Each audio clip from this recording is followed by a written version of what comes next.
Okay, so we've all heard the story about Miyagi Chojun Sensei and his legendary grip. So strong that he could rip pieces of raw meat apart.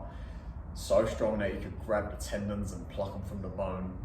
How did he get it? Again, we've talked about Nigirigami before and how actually it trains the hands slightly differently to what you require when it comes to actually grabbing, seizing and tearing musculature or tendon links or whatever it might be. You need to train the fingers in a slightly different way. So we're talking about not closing this way, i.e. using the pads of the fingers, but actually using the tips of the fingers to get in between fibers, to get in between the little valleys and crevices of the body and be able to latch on. So one way I like to train this is, like I say, not with the Nigirigami, but actually using weight plates. So if you have access to weight plates, get a couple, you know. So these are two 5 kilo plates. If you use a 10, you can use a single 10, but I like to use two 5s because for the reason being, they move about. So you have to grip a lot tighter to stop them from, becoming dislodged. Now when you grip them, again, I'm coming in just behind that lip.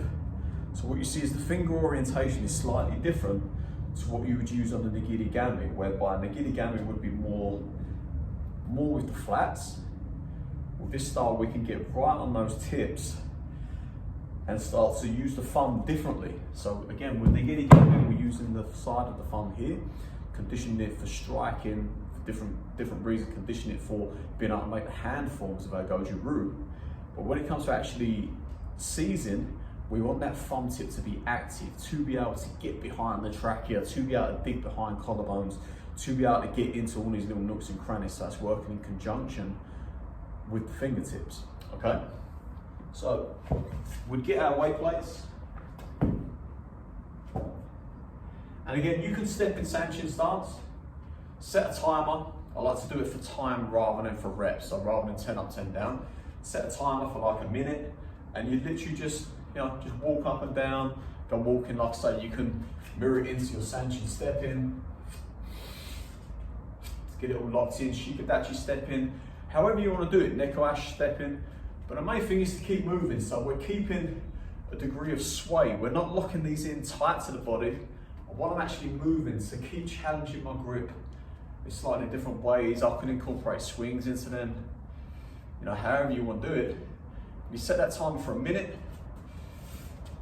Once that timer goes off, release down, rest for a minute, and then back in, go for another minute.